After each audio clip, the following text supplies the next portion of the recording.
وہ سے فریقی تعاون کو آہستہ آہستہ معاشی، تجارتی اور ٹیکنالوجیکل منصوبوں میں تبدیل کر سکتا ہے اور پھر ان ممالک کو دھیرے دھیرے اس طرف کھینچ سکتا ہے۔ یہ ایک آہستہ مگر خطرناک کھیل ہوگا۔ سفارتکاری کی میز پر ہنسی، لیکن پردے کے پیچھے ایجنسیوں، بحری جہازوں، معاشی دباؤ اور اسٹریٹجک تعاون کی خاموش جنگ، بالکل وہ سب کچھ جو عالمی سیاست کی اصل تصویر ہے۔ پاکستان کی ایک مشکل یہ بھی ہے کہ خطے کے کئی ریاستی ادارے خود بھی بھارت کے خوف یا چین کے دباؤ کے درمیان مستقل توازن کی تلاش میں رہتے ہیں، لیکن حالات اس نہج پر پہنچ چکے رہے کہ اب خاموشی اور تذبذب سے کچھ نہیں مل سکتا، اور شاید اسی لیے پاکستان نے اب ایک نئی راہ نکالنے کا فیصلہ کیا ہے، ایک ایسی راہ جس سے بھارت کو الگ رکھ کر یہ ثابت کیا جا سکے کہ جنوبی ایشیا کا مستقبل دہلی کے رحم و کرم پر نہیں چھوڑا جا سکتا۔ دنیا دیکھ رہی ہے کہ یہ نیا اتحاد کب اور کیسے عملی شکل اختیار کرتا ہے۔ اگر کامیاب ہوتا ہے تو سارک ہمیشہ کے لیے تاریخ کے قبرستان میں دفن ہو جائے گا، اور اگر ناکام ہوتا ہے تو پورا خطہ وہی رہے گا، تقسیم شدہ، پسماندہ، بے ربط اور دو بڑے دشمنوں کی ضد میں جکڑا ہوا۔ لیکن ایک بات واضح ہے، پاکستان نے کھیل شروع کر دیا ہے۔ اب اگلی چال بنگلہ دیش اور چین کی ہے، اور سب کی نظریں بھارت پر ٹکی ہے کہ وہ اگلے طوفان کو روکنے کی کوشش کرتا ہے یا پھر خود اس کی ضد میں آ جاتا رہے۔ جنوبی ایشیا کی فضاؤں میں ایک عجیب سی بے چینی پھیل رہی ہے، جیسے کوئی خاموش طوفان اپنے وقت کا انتظار کر رہا ہو۔ پاکستان، چین اور بنگلہ دیش کے ابھرتے ہوئے تعاون نے خطے کے توازن کو اس طرح ہلا دیا ہے کہ دہلی کے فیصلہ ساز کمروں میں غیر معمولی حرکت دیکھی جا رہی ہے۔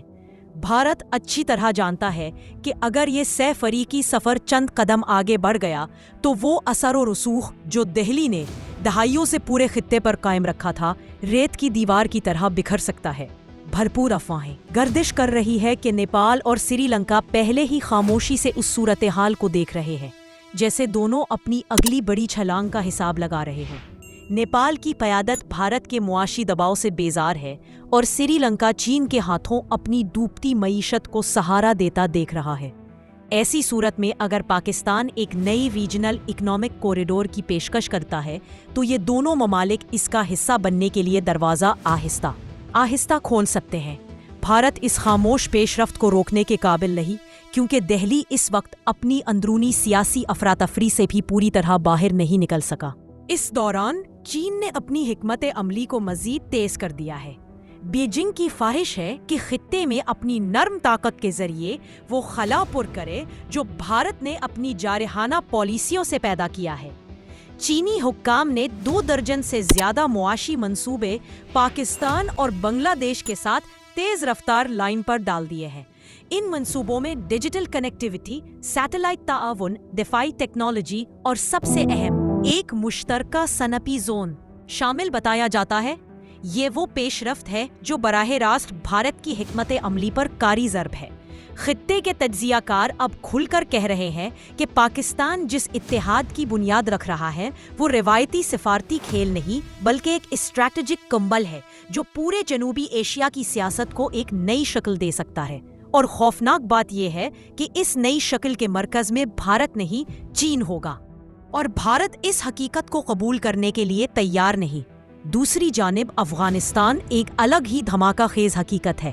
کابل طالبان کے زیر انتظام خطے میں ایک بڑی پاور ویکیوم کا باعث بنا ہوا ہے۔ بھارت نے وہاں اپنے تمام سیاسی، تجارتی اور سیکیورٹی منصوبے کھو دیے ہیں۔ پاکستان اس صورتحال کو بطور اسٹریٹجک برتری استعمال کر رہا ہے، کوشش کر رہا ہے کہ کابل کو مستقبل کے کسی بھی ریجنل اسٹرکچر میں شامل کرے۔ اور دلچسپ بات یہ ہے کہ چین اس کے لیے پوری طرح تیار ہے۔ افغانستان کی شمولیت بھارت کے لیے سب سے بڑا جغرافیائی جھٹکا ہوگا، کیونکہ اس سے بھارت کا پورا شمالی راستہ ہمیشہ کے لیے پٹ سکتا ہے۔ بنگلہ دیش کی سیاست بھی دہلی کے لیے یکسر بدل چکی ہے۔ حسینہ واجد کی واپسی نہ صرف ناممکن نظر آتی ہے بلکہ ان کے خلاف نیا آرڈر بنگلہ دیش کی عوام میں بھارت مخالف جذبات کو اور بھڑکا چکا ہے۔ ڈھاکہ جانتا ہے کہ بھارت کی سیاسی پالیسی نے انہیں اندرونی بدحالی کے دہانے پر چھوڑا، اسی لیے بنگلہ دیش اب ایک ایسے راستے کی تلاش میں ہے جہاں اسے ہندوستانی اثر رسوخ کے سائے میں رہ کر فیصلے نہ کرنے پڑے۔ پاکستان یہی خلا بھرنے کی کوشش کر رہا ہے اور چین اس کے لیے معاشی طاقت فراہم کر رہا ہے۔ بھارتی پالیسی ساز اب اس مخمصے میں پھنس چکے ہیں کہ کیا وہ کھلے عام اس نئی پیش رفت کی مخالفت کرے یا خاموش رہ کر صورتحال کو بھانپے۔